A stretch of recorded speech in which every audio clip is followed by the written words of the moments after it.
Buenas noches, bienvenidos a Canal 8 y su programa institucional Diálogos de Cultura. Hoy vamos a dialogar con José Humberto Gil. José Humberto Gil es un hombre que ha trabajado en artesanías, pero nadie lo conoce como músico. Entonces nos va a contar que hay un evento y quiénes conforman la orquesta y qué tipo de música van a tocar el 15 de julio y en dónde. Bienvenidos, señor Gil. Primero que todo, muchas gracias por la oportunidad que me están dando para poder dialogar con ustedes. Y la gente ya conoce aquí en Chía mi trayectoria, entonces tenemos una viejoteca aquí en Chía de hoy en 8 días en Lomos y Parrilla.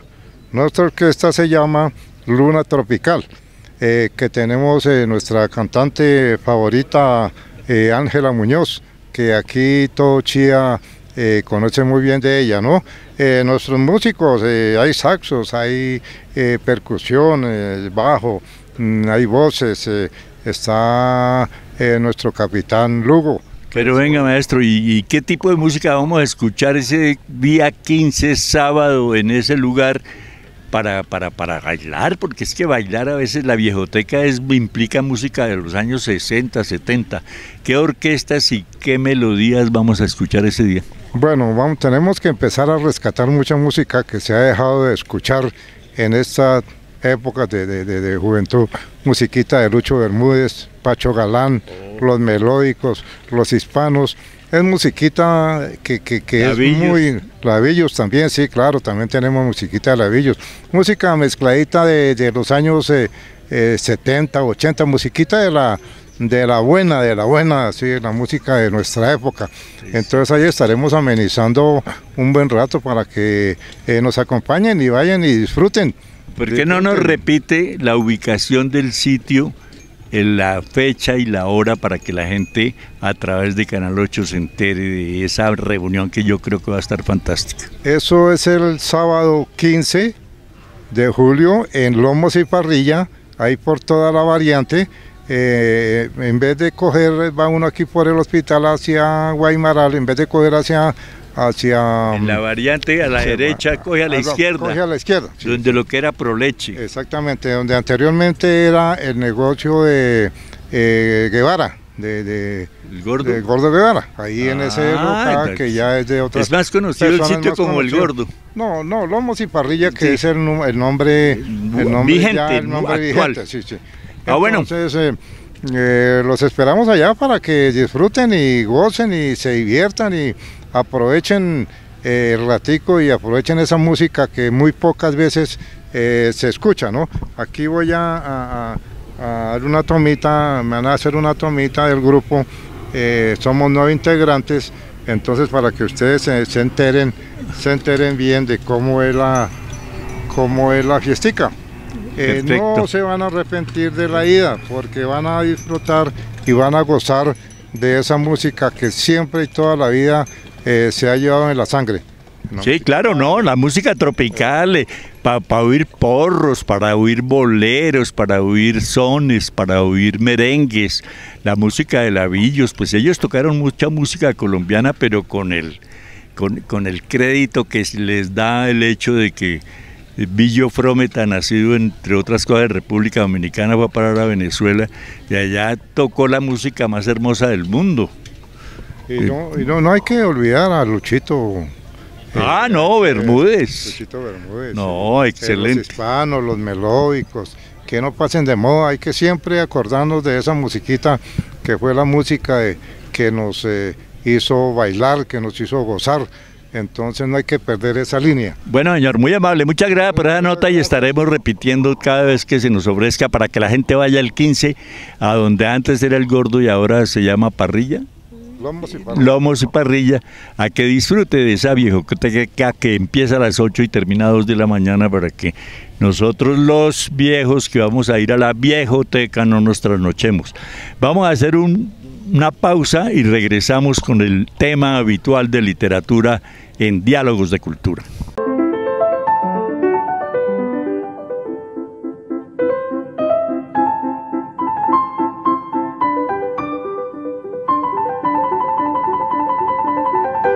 Bueno, continuamos en Diálogos de Cultura haciendo una especie de reportaje de lo que sucedió en el marco del 11º Festival Gabo que se realizó en el Gimnasio Moderno de Bogotá.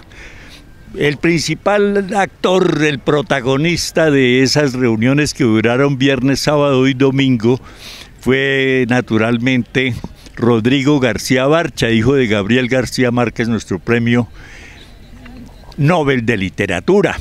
Y tuve la oportunidad de hacerle una pregunta, decirle: maestro, su papá Gabo hizo en San Antonio de los Baños, en Cuba, una escuela de cine. ¿Por qué usted no promueve algo parecido en Colombia?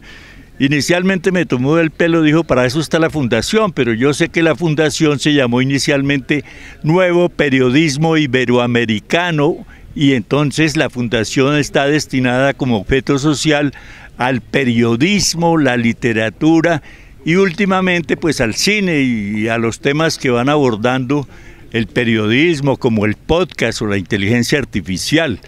Pero después me hizo un análisis de por qué sí, por qué no. Decía: es que ahora se puede hacer cine con un celular. Usted puede hacer un smart films y hacer una película, producirla, y lo grave sería la distribución. Ahí es donde está el problema, porque la distribución es muy cara, es muy costosa. Pero al final me contestó, y yo tengo un antecedente que es este librito, Pensar que todo estaba en nuestra imaginación, 2 décadas de la Fundación Nuevo Periodismo Iberoamericano. Y Gabo era muy inteligente, entonces llamó a Jaime Abello Banfi en Barranquilla y le dijo: ven que tengo una idea, quiero dictar unos talleres a los periodistas más jóvenes, pero con la gente más experimentada y conocedora del tema del periodismo en el mundo. Entonces quiero ir a España, a Buenos Aires, a Estados Unidos, el Washington Post, el New York Times, en París el Le Monde, traer gente del País, de Madrid, y hacer con esos periodistas ya hechos una especie de talleres que les permitan aprender de los que saben y ejercer un mejor periodista. Y así lo logró, pero antes tuvo que hacer un estudio de factibilidad para proponerle a unos patrocinadores que en ese tiempo eran la UNESCO, la OEA, el presidente Bill Clinton, el presidente César Gaviria, que ya estaba en la OEA, y consiguió el patrocinio. Y ahora llevamos 11 años haciendo el Festival Gabo en Cartagena, en Medellín, y ahora en Bogotá 2 años en el Gimnasio Moderno, con los mejores periodistas, con los mejores panelistas del mundo. Es un evento de carácter internacional. Y se encuentra uno con ese tipo de personajes, con un director de cine como Rodrigo García Barcha, pero también con Martín Caparrós, y la prueba reina de lo que estaba diciendo, con periodistas jóvenes del Perú, por ejemplo, que cubrieron la arremetida estatal contra los protestantes por la caída del presidente Castillo, que hicieron una especie de collage de periodistas que filmaron con sus celulares escenas violentas de los representantes del Estado, el Ejército, la policía y otros que no se identificaron correctamente, y con eso ganaron un premio del Festival Gabo.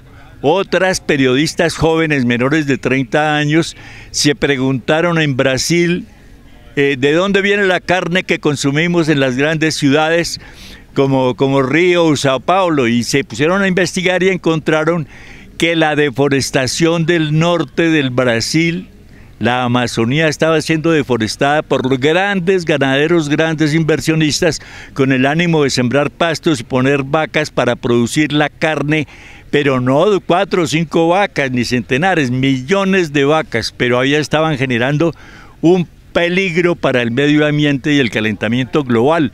Ese periodismo del que está haciendo en Ecuador ganó premio un hombre que denunció a 14 personas del círculo más cercano al señor presidente Lazo, y tuvieron que renunciar ante las acusaciones del periodista, no de la fiscalía, del periodista, de la corrupción y el mal manejo de las cosas del Estado, y obligaron al presidente prácticamente a renunciar, y hay una muerte compartida ya, una forma de de cerrar el Congreso y renunciar al presidente para establecer a través de unas nuevas elecciones un nuevo tipo de gobierno. Entonces, esas cosas hacen que la Fundación Nuevo Periodismo tenga ese tipo de cosas. Martín Caparrós nos decía en la Feria del Libro, los americanos no nos necesitan a nosotros como trabajadores porque tienen toda la tecnología del mundo, y tampoco a consumidores porque no devengamos tanto como para comprarle lo que ellos producen en bienes y servicios. Luego lo que le conviene es crear conflictos para que nos desaparezcamos los unos a los otros. Y allí aparece el libro Ñamérica, y antes uno que se llamó El Hambre, en el que hace estadísticas como estas en la parte norte del hemisferio norte, es decir, Estados Unidos, Canadá, Europa y el mismo Asia, con China a la cabeza y la India, producen alimentos y consumen la mitad de lo que producen y lo otro lo botan, mientras que en el sur, África, Latinoamérica, estamos pidiendo que haya cada vez menos hambruna, menos pobreza extrema, y que la gente tenga la posibilidad de comer 3 comidas calientes al día. Entonces es un hombre que analiza estadísticamente todos esos temas, y que en una hora, en un tema y otro, nos da luces de cómo está funcionando el mundo. También tuvimos la oportunidad de aprender de podcast. Podcast está de moda, está abriéndose todos los días mucha gente para hablar de temas específicos, generales, o como en este programa de literatura, de poesía, de ensayo, de cuento, de crónica, de todos los elementos del periodismo. Entonces eso hace que uno quiera ir. También se habló de periodismo dada, un español hablando que fue periodista joven de televisión española y lo mandaban con viáticos en dólares, en euros, a África a reportar la situación que vivían de guerras civiles en muchos países de África. Pero él dice que era un periodismo sometido, le decían, mire quiénes son los contrincantes, qué pasa, y le orientaban el reportaje. Decía, eso no lo queremos seguir viviendo, y los jóvenes aplaudían, porque lo que queremos es un periodismo dada, un periodismo de absoluta libertad. Encontré que Blado, por ejemplo, renunció porque le modificaron no la caricatura, sino el mensaje que tenía la caricatura, y tuvo que renunciar al tiempo porque se la modificaron. Ellos no quieren camisas de fuerza en el periodismo, que a través del editorial o la dirección del periódico donde trabajan les impongan condiciones, y aplaudieron a rabiar a ese señor. También estuvo el Fruco hablando con un periodista español acerca de la historia de Fruco y sus tesos, la época de Joe Arroyo, la época en que se compusieron música que se bailaba en todas partes del mundo. Y Fruco ya es un hombre de 80 años, pero sigue ejerciendo. Ese día terminó Gabo, Festival Gabo, con 1 hora de música de Fruco y sus tesos. Entonces, ese periodismo que están imponiendo los jóvenes, porque lo que decía, los peruanos no tenían 30 años, un hombre y una mujer, y las brasileñas que denunciaron la deforestación de la Amazonía por parte de los grandes inversionistas y empresarios brasileros, también lo denunciaron y están deteniendo esa deforestación. Y son jóvenes. Y una niña, yo creo que tenía 25 años, se hizo una investigación de por qué las menores de 14 años violadas no podían abortar en Brasil. Y resulta que una juez las condenaba por abortar, pero si no abortaban tenían el bebé y ella los captaba para darlos en adopción. Es una investigación muy riesgosa, muy bien hecha, como todo el periodismo de investigación en el mundo, pero se da cuenta uno que hay resultados. El Panama Papers, el Pandora Papers, aquí ya estamos hablando de Odebrecht. Odebrecht tuvo consecuencias en Ecuador hace 5 años, en Perú obligaron a los Estados Unidos a deportar al presidente Toledo por vínculos con Odebrecht, y aquí en Colombia hasta ahora se está iniciando una investigación periodística que permita hacer justicia, que la corrupción no siga campeando y todo el establecimiento o el establishment que dicen que es una rosca en la que solo participan las familias y los poderosos. Encontramos que 4 presidentes de 4 partidos políticos se oponen, 4 personas quieren sabotear el programa de gobierno actual, y entonces dice uno, pero ¿dónde están los partidos políticos?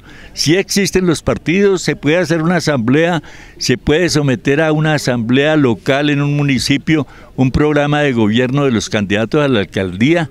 ¿Qué piensan los 500 que hay en Chía, 500 candidatos al consejo?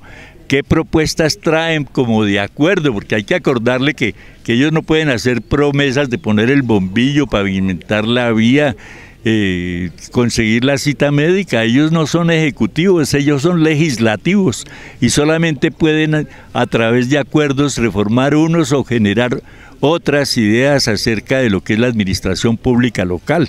Entonces todos esos temas se tratan allá en medio del Festival Gao, que me parece que cada vez es más interesante, más concurrido. 10.000 personas en 3 días.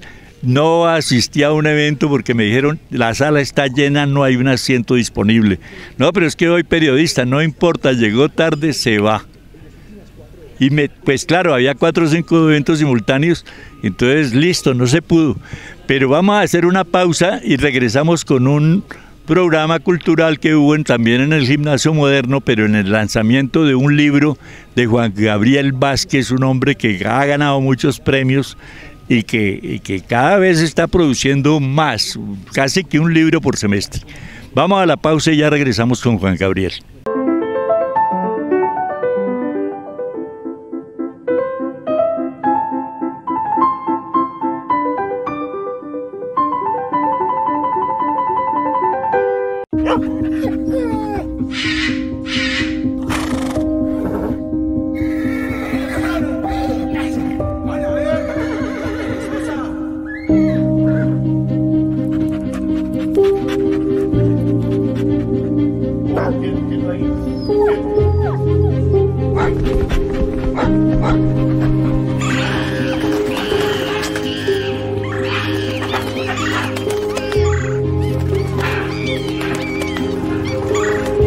A diario miles de animales sufren maltrato físico y emocional grave. El cautiverio, la violencia física y el abandono pueden provocar su muerte. La Fiscalía General de la Nación lucha contra este delito haciendo justicia a través del Grupo Gelma. Denuncia en la línea 122. Fiscalía General de la Nación, en la calle y en los territorios.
Sí, como les decía en el segmento anterior, estuvimos en el Gimnasio Moderno oyendo a Juan Gabriel Vázquez hablando de su nuevo libro, La traducción del mundo, las conferencias Weinfeld 2022. Entonces nos explicaba cómo le pidieron en esa universidad londinense que hiciera una exposición sobre literatura universal y el hombre realmente se fajó.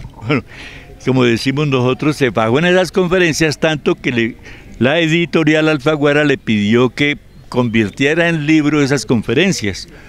Entonces, pues, uno puede decir que ya leyendo algunas páginas, hojeando el libro, que no es difícil de leer, porque ustedes se podrán dar cuenta, son párrafos cortos, letra grande, buena diagramación.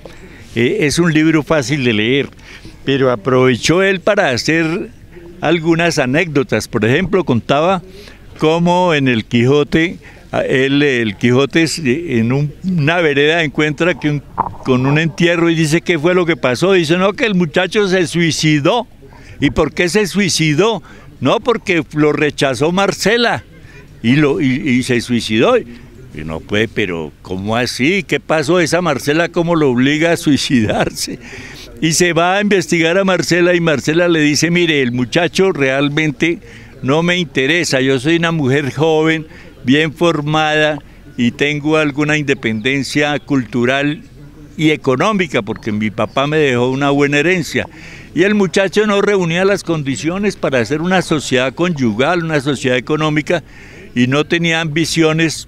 Luego yo no voy a aceptar una persona que yo le guste y el muchacho tomó la decisión. Entonces decía Juan Gabriel, si uno no investiga como periodista o como escritor, pues va a condenar a la pobre Marcela sin haber escuchado ni al muerto que se suicidó, ni a ella, porque todo en la literatura hay algo de realidad y algo de ficción.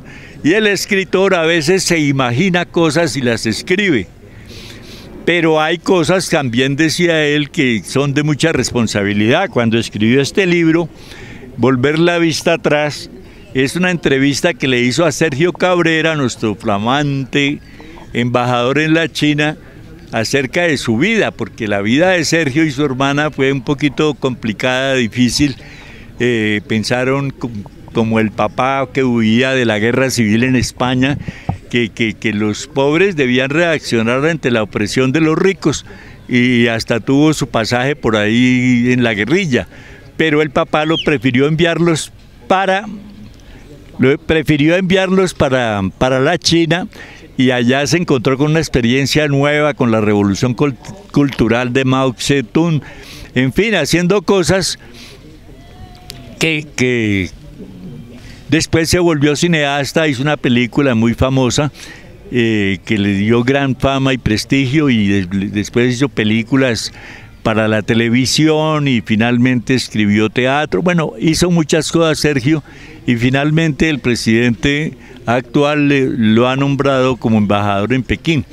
Y decía él que para hacer el libro de esa familia tuvo que entrevistarlos muchas veces y conseguir que le confesaran muchas de las intimidades de sus vidas y las de su papá. Y decía, pero uno no puede ser como escritor tan irresponsable de someterlo al escrutinio público y no consultarles previamente a la publicación el contenido del libro. Entonces hay que darle la posibilidad de que lo lea y que diga, esto no es cierto, esto sí fue cierto, pero no quiero que se publique. Ahí faltó una fecha que es muy importante para que la relacionen con la edad que yo tenía. Y entonces hacen una especie de edición responsable acerca del libro. Ese me gustó mucho. Y yo en uno de esos viajes compré un periódico Le Monde y encontré con que en ese periódico había una noticia en francés. Yo no enumero los números de 1 a 20 y algo chapuceo, pero cuando yo vi un romancier croissant cinéaste, entonces encontré dos nombres muy conocidos, Juan Gabriel Vázquez y Sergio Cabrera. Entonces le presenté el periódico a Juan Gabriel y quedó impresionado por mi curiosidad, pero realmente fue un encuentro casual en el aeropuerto en Madrid. Compré el periódico y en el avión lo iba hojeando. Entonces me escribió un abrazo para Luis Eduardo y firmó el artículo. Es un hombre muy simpático, muy querido y sabe mucho. En eso nos contaba cómo hablaba en Inglaterra de Madame Bovary, o Ana Karenina, o de otros personajes de novela que encantó a los ingleses. Lo aplaudían a rabiar porque se dan cuenta de que el hombre tiene una capacidad de comunicación, de contacto con la gente que los maravilla. Juan Gabriel Vázquez es un buen escritor, una excelente persona y claro, se me olvidaba decir que también está por estos días este libro de William Ospina, Pondré mi oído en la piedra hasta que hable. Es una forma de transmitir lo que Humboldt, que estuvo investigando en Latinoamérica por invitación de Simón Bolívar, las plantas, los animales, los procesos productivos, y entonces William Ospina investiga a Humboldt y hace este maravilloso libro que vale la pena leer, porque en uno de los capítulos miraba yo que vino a las salinas de Sal de Zipaquirá y dijo: ese proceso de 10 pasos ya no va más, y eso máximo tiene que hacerse en 3, sacar la roca, ponerle el agua, de separar el agua de los otros materiales y producirla. Entonces se necesita menos gente, es decir, siempre hemos en Latinoamérica estado muy atrás de las nuevas tecnologías, ahora del tema que se habla tanto de la inteligencia artificial, y entonces hay que tener unas universidades con capacidad para que nos ponga a nuestra juventud al nivel más alto del mundo, como en París, en Nueva York, en Tokio o en Pekín, porque Corea del Norte lo que exporta es conocimiento, sabiduría, manda a sus ingenieros de sistemas a todo el mundo, y entre otras vainas dicen que no les dan sino el 20% de lo que cobran, porque el resto es para el Estado. O sea, si allá el comunismo sí es extremo, pero los ingenieros, con tal de salir de paseo, se van a trabajar por lo que les den. Pero están exportando conocimiento, están exportando experiencias y ya están robotizando al mundo. Y nosotros aquí trabajando todavía con las uñas, como decimos en todos los argos populares. Y ya para finalizar, quiero mostrarles que hoy la escenografía tiene que ver con unas corbatas que así le dicen los comentaristas periodísticos a las personas que firman un contrato, no van nunca a la oficina, pero sí cada mes van a cobrar el sueldo. Entonces esas corbatas hay que acabarlas, y por el contrario hay que utilizarlas para hacer una obra de arte colectiva. Esto fue tejido por 10 personas y las corbatas se deconstruyeron, se sacaron tiras y se pusieron ahí como una forma de dar un mensaje de que las artes deben llevar siempre un mensaje y cumplir una función social, y que las artes también sirven para trabajar en equipo, para generar comunidad, para hacer que una obra de arte también pueda tener intervención del público que asiste a mirar la obra de arte, porque ya habíamos dicho en otro programa, en principio fue la obra de arte la protagonista, después el artista se dio cuenta de que estaba de segundo y dijo: no, el más importante soy yo. Después llegó la crítica de arte Marta Traba y dijo: no, la importante soy yo, que define quién es artista y quién no. Y después llegó el curador y dijo: no, el más importante soy yo, la obra no tanto, el artista tampoco, y la crítica de arte tampoco. Lo importante soy yo, que voy al estudio del artista y selecciono qué obras deben o merecen estar en una exposición, en una galería de arte o en un museo. Entonces decía yo, y entonces el espectador, ¿dónde queda? El espectador trabaja en esta obra de arte porque se le permite decir: bueno, aquí está iniciada este tejido social y ahí hay que culminarlo. Tiene que aportar su visión de lo que sería una obra de arte. Esto se va a masificar de tal manera que la gente pueda participar en varios frentes simultáneos en una exposición colectiva que se pueda hacer aquí en el parque. Ya me han ofrecido varios escenarios, pero ese es el mensaje: menos corbata, más artes, más participación del espectador de las galerías y los museos. Vamos a dejar por ahí, invitándolos a que participen de la Viejoteca el 15 a las 8 de la noche en Lomos y Parrillas, y los esperamos para decirles más cosas nuevas, tanto locales como regionales, nacionales e internacionales, de los diálogos de cultura. Buenas noches.